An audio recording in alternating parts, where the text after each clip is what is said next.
And for CPS, no boxing, I have Desmond one of the Ware. sparring over here. My name is Desmond Ware, owner of Team Warehouse Body Mechanics Incorporated. Wonderful. As your experience as a sparring person, what do you think about right now this fight that we having coming up, like Triple G against Canelo, Mayweather, McGregor? Which fight do you think is more interesting? Honestly, like I say, sparring is not fighting, but it's just training and getting your reflexes and practicing tools. And it helps you understand like styles, and styles do make fights. Now, I think the Triple G versus Canelo fight is more interesting. You got two guys, Canelo's not undefeated, but he only lost to Mayweather. But if you look past that, he's like almost like an undefeated fighter. You have Triple G, who's undefeated, great puncher, good power, good composure, good chin, a lot bigger than Canelo. So it's going to be an exciting fight because it's going to be very unpredictable. Could we see, Canelo outskill Triple G, take away his power, work on the inside, or we can see, Canelo getting caught from the outside by a good jab and a straight right hand. This is great about this fight is like it's totally unpredictable. And the element of surprise is there. Both of them could score a knockout. I would say Triple G has more likely to score a knockout because he's just a bigger man. He's just a bigger puncher, obviously. But I can't take away anything from the Conor McGregor Mayweather fight. It's great for casual fans. It's for people that don't understand anything about fighting or the difference between boxing or MMA. It's a good money fight. I'm not mad at Floyd Mayweather for taking a fight. As being around fighters like Peter or anyone else, like your money comes first. You don't get your body beat up, you don't get injuries and not get paid. So I'm not mad at him for taking a $300 million fight. And it's the best thing for McGregor as well. It can cross both worlds together, but when it comes to being an enthusiast, MMA with MMA, boxing with boxing. Yeah, top of both games.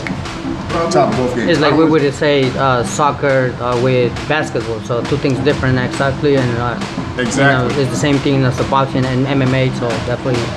Yeah, so I feel, with that, I would never want to see John Jones fight heavyweight against Anthony Joshua in boxing, or Anderson Silva versus Roy Jones. We've seen that crossover. We saw it with James Toney and Randy Couture.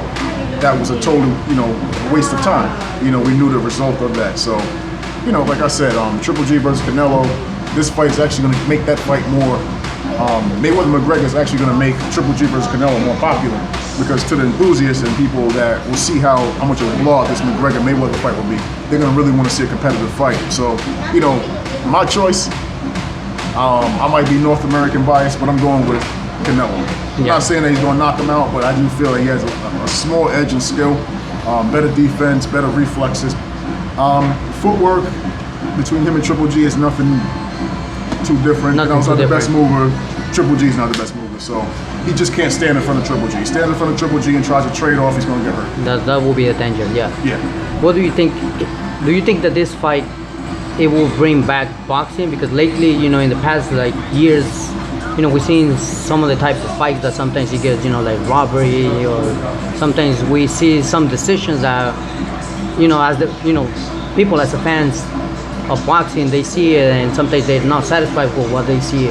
So do you think that now this fight is one of those fights that is bringing back boxing? I never felt boxing fell off. I think boxing fell off in America because of how tight and everything, political everything is. I mean, even down to amateurs. Like, boxing's always been political in America. But boxing is like soccer, it's like a world sport.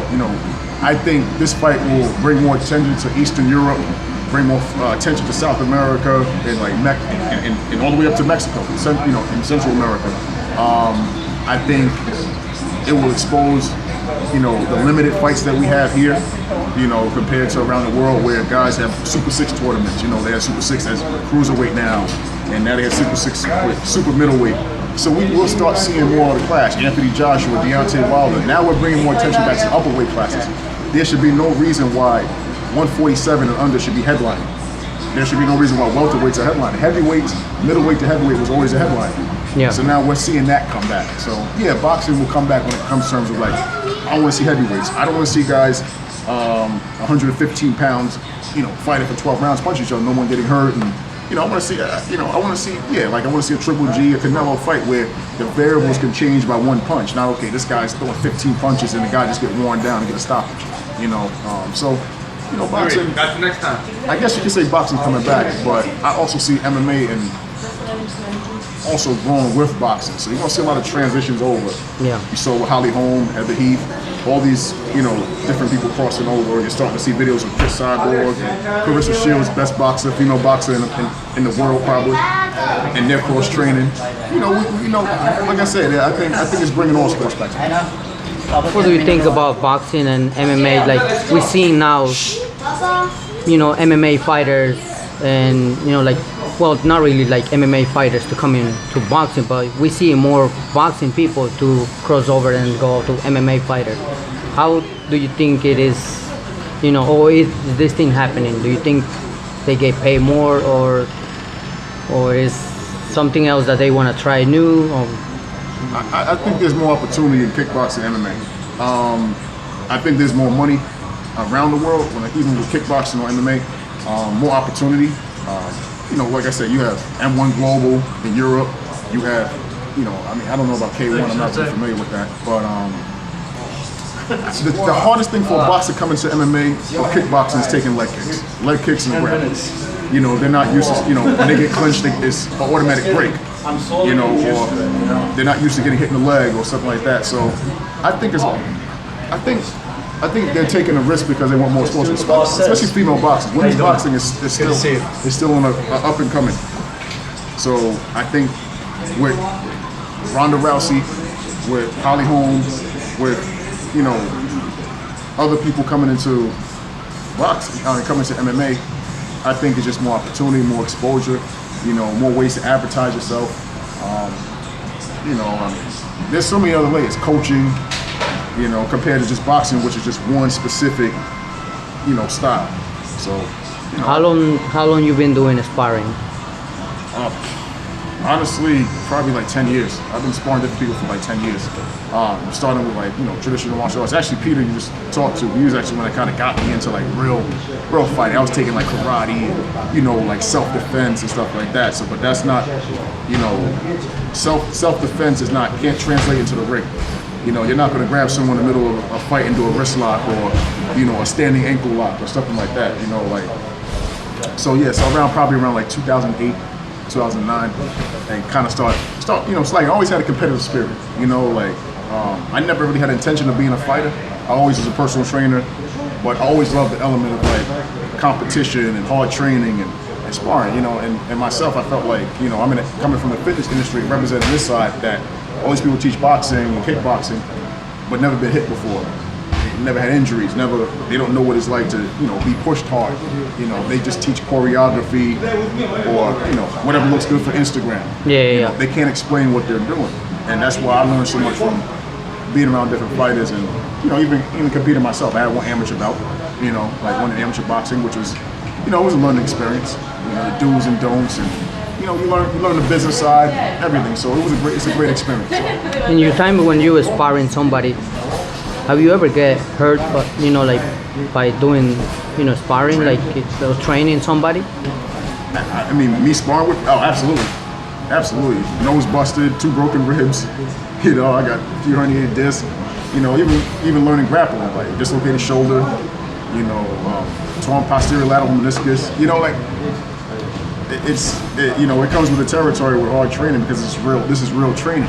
This is not like choreography or somebody doing this and playing around and all that stuff. This is real stuff. So, I'm doing it to be a better teacher. I'm not sparring because I want to be a world champion. I'm gonna be 30 years old. I don't have nothing to prove. Yeah. It's for me to be a better teacher. Now, if I want to do a couple of more amateur bouts and more competition kickboxing, yeah, sure. I would love to do it. But for me, it's to be a better teacher. Be a better trainer. I just feel like most personal trainers who teach boxing need to go step in the boxing ring, know what it's like to catch a punch, know what it's like to slip a punch, learn styles, because that alone helps you teach different body types and different people, understand mentalities. Yeah.